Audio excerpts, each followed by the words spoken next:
ఖమ్మం జిల్లా కూసుమంచి మండలం ఆలేరులో ఒక ఫంక్షన్ హాల్లో ఏర్పాటు చేసినటువంటి బీజేపీ కార్యక్రమంలో కాంగ్రెస్ ఎమర్జెన్సీ విధించి 50 సంవత్సరాలు అయిన సందర్భంగా బీజేపీ శ్రేణులు ఏర్పాటు చేసినటువంటి కార్యక్రమంలో మల్కాజ్గిరి ఎంపీ ఈటెల రాజేందర్, మాజీ ఎంపీ సీతారాం యేచూరి పాల్గొన్నారు. ఈ సందర్భంగా ఈటెల రాజేందర్ మాట్లాడుతూ పలు కీలక వ్యాఖ్యలు చేశారు. చరిత్రను తిరగరాసింది సామాన్యులు మాత్రమేనని, వారి హక్కును కాదంటే సమయం వచ్చినప్పుడు తొక్కి పాతరేస్తారని అన్నారు. ప్రజలు ఓట్లు వేసి గెలిపించింది ప్రజలకు మేలు చేస్తారని కానీ మీకు మంచి చేసుకోవడం కోసం కాదని ఆయన ఎద్దేవా చేశారు.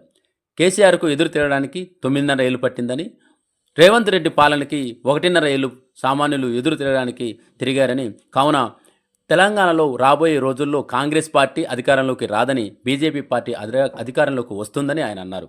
బీజేపీ పార్టీ నేతలు 50 సంవత్సరాల కాంగ్రెస్ చీకటి అధ్యాయాన్ని ప్రజలకు తెలియజేస్తుందని అన్నారు.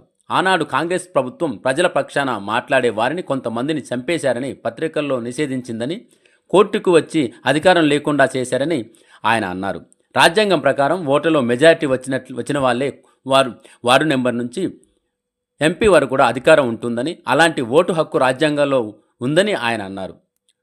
రాజ్యాంగం ఇన్ని రకాల పదవులు ఇచ్చిందని, కానీ రాజ్యాంగాన్ని ధిక్కరించి ఇందిరాగాంధీ రాజ్యాంగ సవరణ చేసిందని ఆయన అన్నారు. నాసా సత్యాలను దాచేస్తే దాగదని కూడా ఆయన ఎద్దేవా చేశారు. రాబోయే రోజుల్లో ఇలాంటివి జరగకుండా ఉండాలని ఈరోజు ఇలాంటి సభ ఏర్పాటు చేశామని అన్నారు.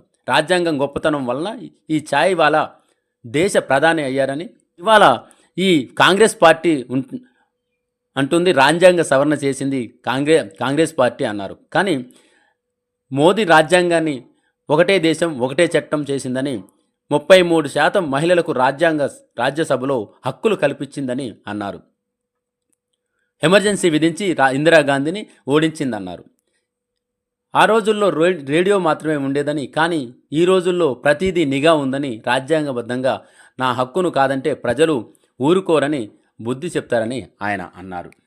ఈ సందర్భంగా బీజేపీ నాయకులు మాట్లాడుతూ కాంగ్రెస్ పార్టీ ఇందిరా గాంధీ ఎదిరించినటువంటి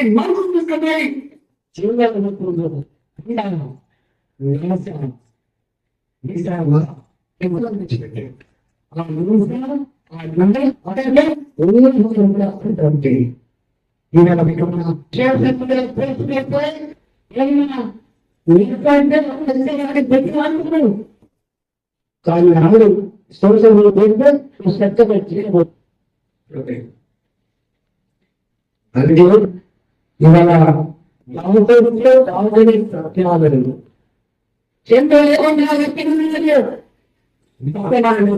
భవిష్యత్తు లేదు కాబట్టి ఇవాళ నా అధ్యక్షుడు భవిష్యత్తు ఇవాళ కొట్టుకోవడానికి కైవలేకపోతే మనకు కనుక మన వర్షాలు ఏంటో, మన చెత్తనేందో, పంపేది అర్థం కాకపోతే రాబోయే కాలంలో మన చెత్తలు మీ హక్కు చేసి రాస్తారు, స్వచ్ఛ చేస్తారు, మన ప్రజాస్వామ్యం మాత్రమే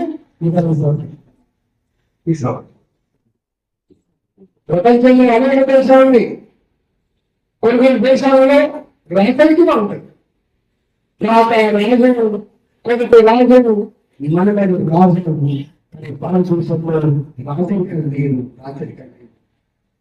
భారతదేశంలో చాలా మంది ఈ విధంగా ఒక ఛాయ అమ్ముకునే వ్యక్తి ఇది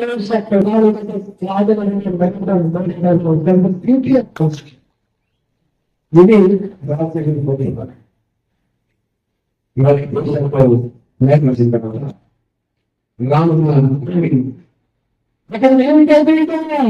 ఈ రాష్ట్రానికి రాష్ట్రపతి కావాలి.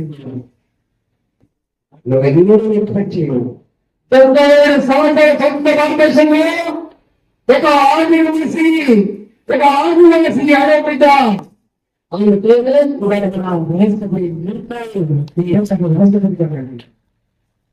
ప్రధానమంత్రి అయినా మంత్రులైనా నేను అధికారైనా నేను దించిన నా ఆదివాసి బిడ్డ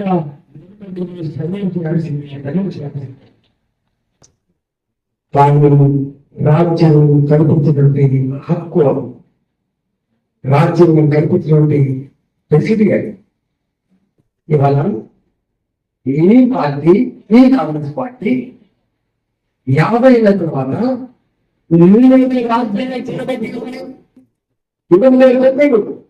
ఈ రాజ్యాలను పైబడి మాట్లాడుతున్నప్పుడైతే అత్యధిక రాజ్యాంగ చేసిన పార్టీ కూడా కాంగ్రెస్ పార్టీ.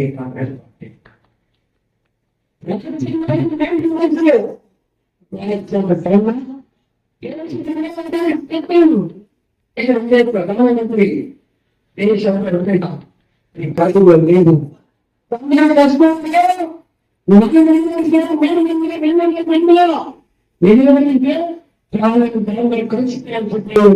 చెన్నైలు కష్టంలో మన చట్టంలో మనం చెన్నైలు కష్టంలో మన చెన్నైలు కష్టంలో మన ప్రజలను గుర్తించరు.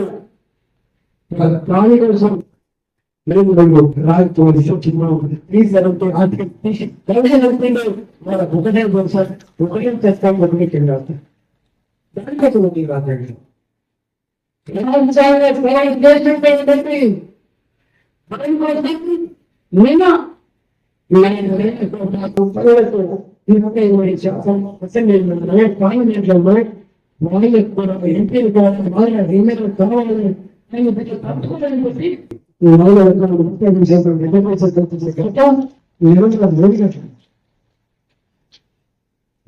సభ జరగాలి, కానీ ప్రజల కోసం జరగాలి.